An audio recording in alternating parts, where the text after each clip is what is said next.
Taste the Daily.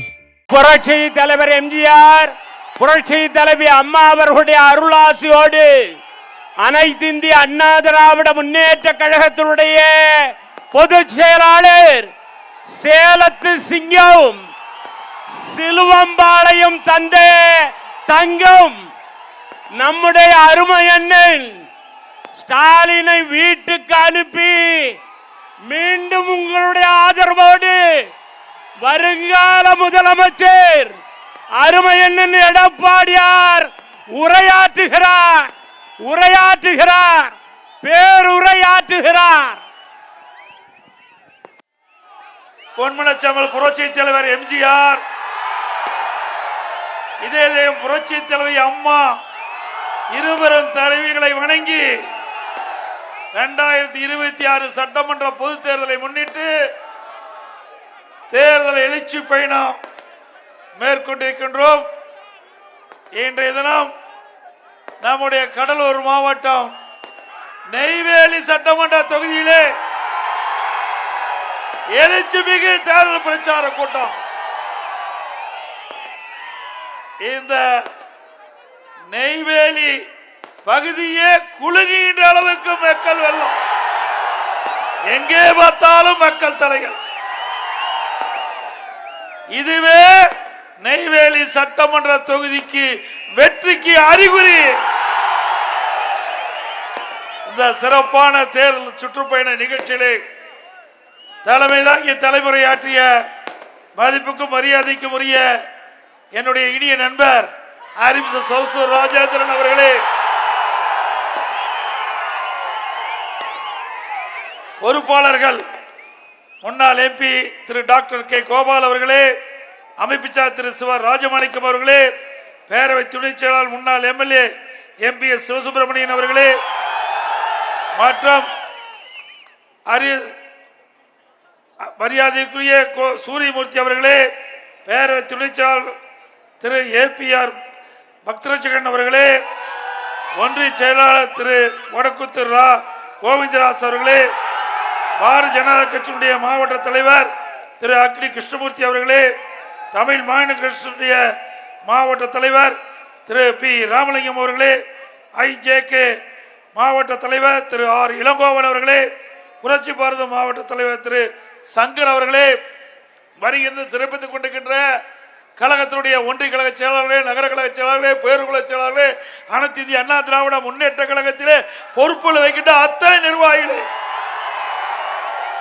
நம் கூட்டணி கட்சி சேர்ந்த நிர்வாகிகளே, தொண்டர்களே, தேசிய முற்போக்கு கூட்டணியில் அங்கு வைக்கின்ற கட்சியுடைய நிர்வாகிகளே, தொண்டர்களே, பெரியவர்களே, தாய்மார்களே, விவசாயிகளே, விவசாய தொழிலாளிகளே, பத்திரிகையாளர், ஊடகங்களே, அத்தனை பேருக்கும் என்னுடைய முதற்கண் வணக்கத்தை தெரிவித்து,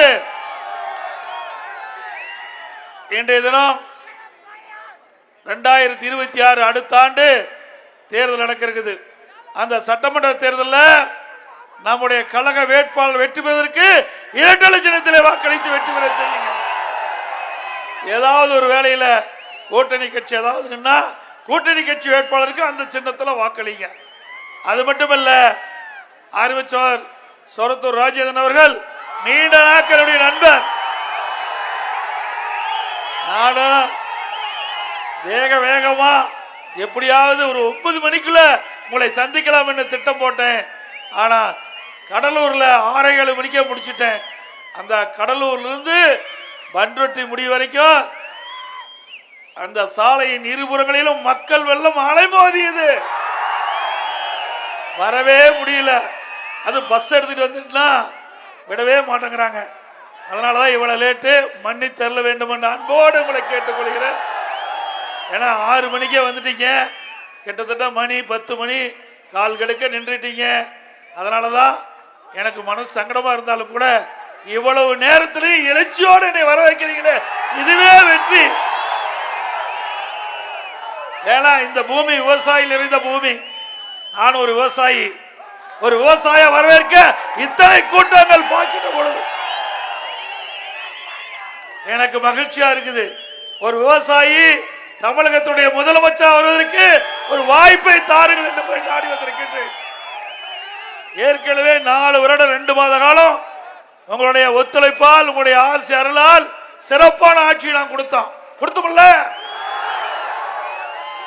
நான் ஆட்சி பொறுப்பேற்கின்ற பொழுது கடுமையான வறட்சி, குடிக்கிறது கூட தண்ணி இல்ல. இரண்டாவது புயல், கஜா புயல், தென் மாவட்டம் இன்னைக்கு டெல்டா மாவட்டம் பூரா நிலை குலைந்து போச்சு. பிறகு கொரோனா 11 மாசம் ஒருத்தர் பார்க்க முடியல. அப்படிப்பட்ட சோதனையான நேரத்தையும் உங்களுடைய ஆதரவோடு மிகச் சிறப்பான ஆட்சி கொடுத்தோம். அந்த கொரோனா 11 மாத காலத்துல விலை மதிக்க முடியாத உயிரை நாங்கள் காப்பாற்றினோம்.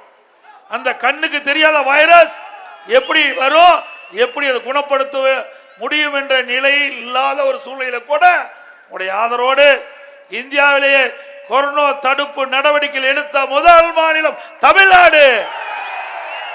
பாரத பிரதமர் நரேந்திர மோடி அவர்கள் இந்தியாவில் இருக்கிற அனைத்து முதலமைச்சரையும் காணொலி காட்சி மூலமாக ஆலோசனை கூட்டம் நடத்தினார்.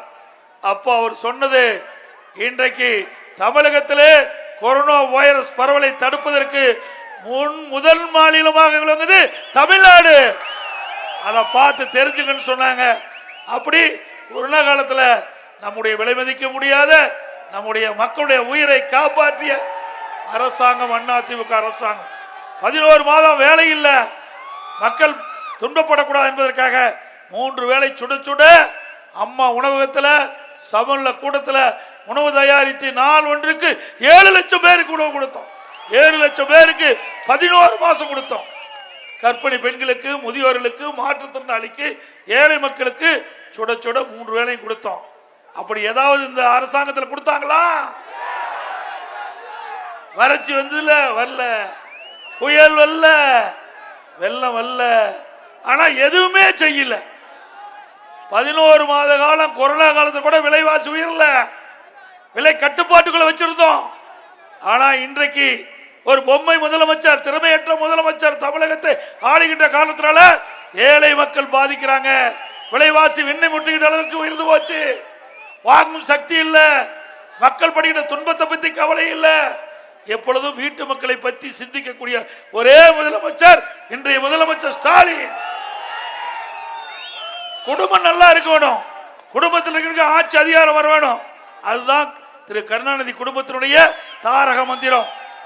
இதுக்கெல்லாம் முடிவு கட்டிக்கிட்ட தேர்தல் 2026 சட்டமன்ற பொது தேர்தல். வாரிசு அரசியல் வரணுமா? என்ன ஒரு மன்னர் பரம்பரையா? திரு கருணாநிதி, அதுக்கு பிறகு ஸ்டாலின், அதுக்கு பிறகு உதயநிதி, அப்புறம் இன்பநிதி. என்ன பட்டா போட்டுருக்குது அவங்களுக்கு? நாட்டை கொள்ளையடிக்கின்ற கும்பலை ஓட ஓட விரட்டுவீங்களா? விரட்டுவீங்களா? இன்றைக்கு திமுக கார்பரேட் கம்பெனி ஆகி போச்சு. நீங்க பாருங்க, அந்த குடும்பத்திற்கு தான் மந்திரி ஆக முடியும். மத்தியில் வந்தாலும் அவங்க தான் மந்திரி ஆக முடியும், தமிழ்நாட்டுக்கு வந்தாலும் அவங்க தான் மந்திரி ஆக முடியும். நல்லா சிந்திச்சு பாருங்க. அண்ணா திமுகவில் இந்த கட்சிக்காக உழைத்தால், தலைமைக்கு விசுவாசமா இருந்தா என்ன போல உங்கள் முன் நிற்கின்ற வாய்ப்பு கிடைக்கும். திமுக கிடைக்குமா? ஒரு விவசாயி முதலமைச்சர் ஆக முடியுமா? ஒரு விவசாயி பொதுச் செயலாளர் முடியுமா? கட்சிக்கு ஒரு தொண்டன் கூட சரியான முறையிலே பணியாற்றினால், கட்சி பணியாற்றினால் நிச்சயமாக உயர்ந்த இடத்திற்கு வரக்கூடிய ஒரே கட்சி அண்ணா திமுக கட்சி. திரு ஸ்டாலின் அவர்களே சொல்றார், எடப்பாடி பழனிசாமி கட்சியை காப்பாத்திக்கன்னு. நாங்களாம் கட்சி காப்பாத்திக்கிட்டு தான் இருக்கிறோம், நீ உங்க கட்சி காப்பாத்த பாரு. ஏன்னா ஒவ்வொரு அமைச்சர் கதவை தட்டி தட்டி அமலாக்கத்துறை இன்றைக்கு வழக்கு இருப்பதை சுட்டி காட்டிட்டு இருக்கிறாங்க. எத்தனை அமைச்சர் தேர்தலுக்குள்ள உள்ள போவாங்கன்னு தெரியல, அவ்வளவு ஊழல் செஞ்சிருக்கிறாங்க. நல்லா உங்களுக்கு தெரியும், டாஸ்மாக் ஊழல், டாஸ்மாக் ஊழல். இன்றைக்கு தமிழ்நாட்டில் ஒரு நாளைக்கு 1.5 கோடி பாட்டில் விற்கிறது. ஒரு பாட்டிலுக்கு 10 ரூபாய்னா ஒரு நாளைக்கு 1.5 கோடி ரூபாய் முறைகேடா பணம் சம்பாதிச்ச அரசாங்கம் திமுக அரசாங்கம்.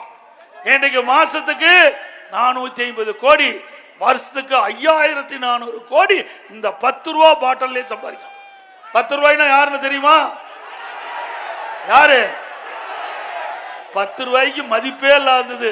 இப்ப 10 ரூபாய்க்கு எங்க பார்த்தாலும் 10 ரூபாய்னா ஒரு பேரை சொல்றாங்க. இப்படி ஆட்சி தேவையா? இன்றைக்கு கொள்ளையடிச்ச பணத்தை வச்சுக்கிட்டு தேர்தலை சந்திக்கிறாங்களாம். இதுக்கெல்லாம் நீங்க தகுந்த பாடத்தை கொடுக்க வேண்டும். அது மட்டும் இல்ல, திமுக அமைச்சரவையில் இடம்பெற்றிருந்த திரு பல்வேல் தியாகராஜன் என்பவர் ஆடியோ மூலமா ஒரு கருத்தை தெரிவித்தார்.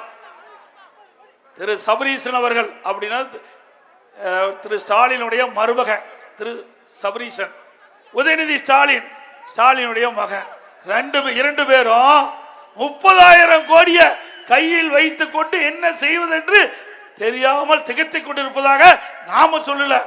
அன்றைய பைனான்ஸ் மினிஸ்டர் இன்றைக்கும் திமுக அமைச்சராக இருக்கின்ற திரு பல்வேல் தியாகராஜன் சொன்னார். அப்படின்னா ஒரு அமைச்சரே, அந்த அமைச்சரவையில் இருக்கின்ற ஒரு அமைச்சரே அந்த ஊழல் சொல்றானா, அது ஊழல் தானே நடந்திருக்குதுல்ல. அதனாலதான் அமலாக்கத்துறை தோண்டி தோண்டி துருவி கேட்டுட்டு இருக்கிறாங்க.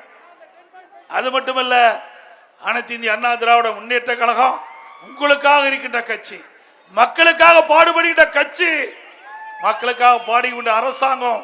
அண்ணா திமுக ஆட்சி இருக்கின்ற பொழுது கிராமத்தில் இருக்கின்ற ஏழை எளிய நடுத்தர குடும்பங்கள், நகரத்திலே இருக்கின்ற ஏழை மக்கள் அரசு பள்ளியிலே படித்துக் கொண்டிருக்கிறார்கள். அவர்களுக்கு 2019-20 நீட் தேர்வில் வெறும் 9 பேர் தான் தேர்ச்சி பெற்றாங்க, மருத்துவராக முடிஞ்சது. நானும் அரசாங்க பள்ளியிலே படித்தேன். அரசு பள்ளியிலே படித்த மாணவர்கள் ஏழைகள், பெரும்பாலும் விவசாயி தொழிலாளருடைய குழந்தை தான் அதிகமா படிக்குது. அதனால சிந்திச்ச எதிர்கட்சி கோரிக்கை வைக்கல, பொதுமக்கள் கோரிக்கை வைக்கல, நாங்களும் வாக்குறுதி கொடுக்கல. என் மனது தென்பட்டது. நானும் கிராமத்தில் பிறந்து வாழ்ந்தவன், அரசு பள்ளியிலே படித்த காரணத்தினாலே அரசு பள்ளி மாணவர்கள் மருத்துவராக வேண்டும், கனவு பலிக்க வேண்டும் என்ற அடிப்படையில் 7.5% உள்ளிடஒதுக்கீடை கொண்டு வந்து சட்டம் இயற்றப்பட்டு அமுல்படுத்தப்பட்டு இன்றைய தினம் அதன் மூலமாக தேர்ச்சி பெற்ற 2818 பேர் இன்றைக்கு மருத்துவராக படித்துக் கொண்டிருக்கிறார்கள். இன்றைக்கு மருத்துவராவதற்கு மட்டுமல்ல, இதில் 7.5% இடஒதுக்கீட்டில் இடம் கிடைச்சவங்களுக்கு பணம் கிடையாது. ஏழை மாணவர்கள் என்னுடைய கவனத்துக்கு வந்தவுடன் அந்த 7.5% இடஒதுக்கீட்டில் தேர்வு செய்யப்பட்ட மாணவர்களுக்கு அரசாங்கமே பணம் செலுத்தும். கல்வி கட்டணத்தை அரசாங்கமே செலுத்தும். ஒரு பைசா செலவில்லாம மருத்துவரா அவர் படிக்கிறாங்க. இன்றைய தினம் அண்ணா திமுக ஆட்சியில் கொண்டு வரப்பட்ட திட்டம் முதல் இன்றைக்கு ஒரு பேட்ச் வந்தாச்சு. அந்த 7.5% இடஒதுக்கீட்டில் இடம் கிடைச்சு மருத்துவர்களா இன்னைக்கு வெளியில் வந்திருக்கிறாங்க. இப்படி அற்புதமான திட்டத்தை கொண்டாந்த ஒரே அரசாங்கம் அண்ணா திமுக அரசாங்கம். இப்படி ஏதாவது ஒண்ணாச்சு கொண்டாந்தியா? அது மட்டும் இல்ல, நம்முடைய அரசு பள்ளியில் படிக்கிற மாணவ செல்வங்களுக்கு அறிவுபூர்வமான கல்வி, அம்மா தொலைநோக்கு சிந்தனையோடு ஏழை எளிய குடும்பத்தில் பிறந்த மாணவ மாணவி விஞ்ஞான கல்வி, உலகத்தரத்திற்கு ஏற்ற கல்வி நம்முடைய குழந்தைக்கு கிடைக்க வேண்டும் என்று கருதி ஒவ்வொரு மாணவிக்கும் லேப்டாப் கொடுத்தாங்க, மணிக்கணினி வாங்கி கொடுத்தாங்க. 12,000 ரூபாய். இன்றைக்கு வசதி படைத்த குடும்பத்தில் பிறந்த மாணவ மாணவி என்ன கல்வி கிடைக்குமோ அதே கல்வி அரசு பள்ளியில் படிக்கிற மாணவ மாணவிக்கும் கிடைக்க வேண்டும் என்ற உன்னத திட்டத்தின் அடிப்படையில் அந்த திட்டத்தை கொண்டு வந்து 52,35,000 பேருக்கு நாங்கள் கொடுத்தோம். 7,350 கோடி நிதி ஒதுக்கீடு செஞ்சோம். அதையே நிறுத்திக்கிட்டேன். ஏழை மாணவர்கள் கொடுத்தா ஸ்டாலினுக்கு பொறுக்காது, கருணாநிதி குடும்பத்துக்கே பொறுக்காது. ஏழை என்று சொல்ல அவருக்கு கசக்கும். ஆனா அண்ணா திமுகவை பொறுத்த வரைக்கும் பொன்மனச்செம்மல் புரட்சி தலைவர் எம்ஜிஆர் ஏழை எளிய ஒடுக்கப்பட்ட தாழ்த்தப்பட்ட கடைக்கோட்டில் இருக்கின்ற மக்களுக்காக இந்த கட்சியை தொடங்கினார். அதனால்தான் ஏழைகளுக்கு என்னென்ன திட்டம் வேணுமோ அதையெல்லாம் பார்த்து நாங்கள் செயல்படுத்திக் கொண்டிருக்கிறோம். பொன்மனச்செம்மல் புரட்சி தலைவர் வழியிலே இதையும் புரட்சி தலைவர் அம்மா வழியிலே சிறப்பான ஆட்சி நான் கொடுத்தோம். எங்க ஆட்சியை பார்த்து 10 வருஷம் இருண்டாச்சுங்கிறார். நீ என்ன செஞ்ச கிழிச்ச 4 வருஷத்துல செஞ்சிருக்காரா? செஞ்சிருக்காரு. கடன் வாங்கியிருக்காரு. கடன் 4,38,000 கோடி 4 வருஷத்துல கடன் வாங்கி எல்லா பத்திரிகையிலும் வந்தது. இந்தியாவிலேயே கடன் வாங்குதல முதல் மாநிலம் தமிழ்நாடு. அதுக்காக உனக்கு அரசாங்கத்தை கொடுத்தாங்க. பிறக்கிற குழந்தைக்கே 1.5 லட்சம் கடன் தான் பிறக்க போகுது. பிறக்கிற குழந்தை 1.5 லட்சம் கடன் தான் பிறகு. அப்படி கடன் வாங்கின முதலமைச்சர் இன்றைய முதலமைச்சர் ஸ்டாலின். இன்னைக்கு கடன் வாங்கி தான் செஞ்சிட்டு இருக்காரு. இந்த கடன்லாம் யாரு கட்டுவா? நீங்க தாங்க கட்டணும். என்னவோ கடன் வாங்கி கொடுக்குறாரு, வரி மேல வரி போட்டு தான் அந்த வரியில இருந்து தான் இந்த கடனை திருப்பி செலுத்த முடியும். நாம நினைக்கிறோம் ஆகா ஸ்டாலின் 1000 ரூபாய் கொடுத்துட்டாரு, ஆகா ஸ்டாலின் இன்னைக்கு பஸ்ல இலவசமா கொடுத்துட்டாருன்னு. இதையெல்லாம் உங்க தலையில வந்து வெடியுது. அதிமுக ஆட்சியில் அப்படி இல்லை. எந்த திட்டத்தை மக்களுக்கு கொடுத்தாலும் வருவாயை உயர்த்தி அதன் மூலமாக நாங்கள் கொடுத்தோம். ஏன் நீ கடன் வாங்கி கொடுக்கறதுக்கு இங்க நிறைய ராமசாமி, குப்புசாமி, தம்பி எல்லாம் இருக்கிறாங்க. யார் முதலமைச்சர் ஆனாலும் கடன் வாங்கி கொடுக்கலாம். அதான் ஒரு அரசாங்கம் இல்ல. நீ என்ன சொன்னீங்க? அதிமுக ஆட்சியில கடன் வாங்கினீங்க, நாங்க வந்தா கடன் வாங்க மாட்டோம், அதுக்கு ஒரு நிபுணர் குழு அமைப்போம். அந்த நிபுணர் குழு அந்த கடனை எப்படி திருப்பி செலுத்தோம், எப்படி செலவு பண்ணலான்னு ஆலோசனை வழங்கினாங்க. அந்த குழு போட்ட உடனே 4,38,000 கோடி கடன் வாங்குறதுக்கு அந்த குழு போட்டிருக்காரு. கடனை கட்டுறதுக்கு இல்ல. அவருடைய தேர்தல் அறிக்கையில் என்ன சொன்னாரு? இருக்கிற கடனை கட்டி வருவாயை பெருக்கி அதை நாட்டு மக்களுக்கு நன்மை செய்யணும்னு சொன்னார். அதுக்கு மாறா இவர்கள் நிபுணர் குழு அமைச்சதையும் 4,38,000 கோடி கடன் வாங்கி கடனால் ஆக்கிட்டு தான் மிச்சம். திமுக ஆட்சியில் சட்ட ஒழுங்கு அடியோட சீர்கெட்டு போச்சு. சிறுமி முதல் பாட்டி வரை விட்டு வைக்கிறதுல கேவலமான ஆட்சி, கேவலமான ஆட்சி திமுக ஆட்சி. பள்ளியில படிக்கின்ற சிறுமிகளுக்கு ஒரு சில ஆசிரியர்கள், எல்லா ஆசிரியரும் நான் சொல்ல, ஏன்னா ஆசிரியர் வந்து தெய்வத்துக்கு சமம். ஏன்னா நாமெல்லாம் படிச்சிருக்கோம்னா ஆசிரியர் இருந்தா தான் நம்ம படிக்க முடியும். ஆனா ஒரு சில ஆசிரியர்கள் திட்டமிட்டு தவறான செயலில் ஈடுபட்ட காரணத்தினால பள்ளிக்கு சிறுமி அனுப்புதே இன்றைக்கு அஞ்சுகிறார்கள் பெற்றோர்கள். அப்படிப்பட்ட நிலைமைக்கு திமுக ஆட்சி வந்திருக்குது. பாட்டி பாவம் என்ன செய்யறது? கஞ்சா போத, எங்க பார்த்தாலும் கஞ்சா போத. கஞ்சா விற்காத இடமே இல்லை. இந்த கஞ்சா போதை ஆசாமி என்ன செய்யனே தெரியல. நான் ஒரு வருடம், கிட்டத்தட்ட 3 வருடத்துக்கு முன்பே திமுக ஆட்சி ஏற்பட்டு 1 வருஷத்திலேயே கஞ்சா விற்பனை அதிகமாயிட்டது. கட்டுப்படுத்துக்கு தொடர்ந்து சட்டமன்றத்தில் பேசினேன், ஊடக செய்தியில நான் பேட்டி கொடுத்தேன், அறிக்கை வெளியிட்டேன், கண்டுக்கவே இல்லை. இன்னைக்கு என்ன? எங்க பார்த்தாலும் கஞ்சா ஆசாமே, கொள்ளை கொள்ளை, திருட்டு, வழிப்பறை, பாலியல் கொடுமை நடக்காத நாளே இல்லை. தொலைக்காட்சி திறந்தா இந்த செய்தி, பத்திரிகை திறந்தா இந்த செய்தி. இப்படிப்பட்ட கேவலமான ஆட்சி திமுக ஆட்சி. அது மட்டுமல்ல, ஸ்டாலினே சொல்றார் போதையின் பாதியில் செல்லாதீர்கள். எப்போ எல்லாம் முடிஞ்சு போன பிறகு, அவன் எல்லாம் கெட்டு குட்டிச்சவரான பிறகு, அவன் சீரழிஞ்ச பிறகு, இப்போதான் நானும் அதை வந்து தொலைக்காட்சியில போதையின் பாதையில் செல்லாதீர்கள். அடப்பா, உங்களோட ஆட்சி கொடுத்துட்டு மக்கள் படுற பாடு கொஞ்ச நெஞ்ச பாடா? இப்படிப்பட்ட முதலமைச்சர் தேவையா? ஆகவே அடுத்த ஆண்டு நடைபெறுகின்ற சட்டமன்ற தேர்தலில் நம்முடைய கழக வேட்பாளரை வெற்றி பெற செய்வதற்கு நீங்கள் அத்தனை பேரும் துணை நிற்க வேண்டும் என்ற நேரத்தில் கேட்டு,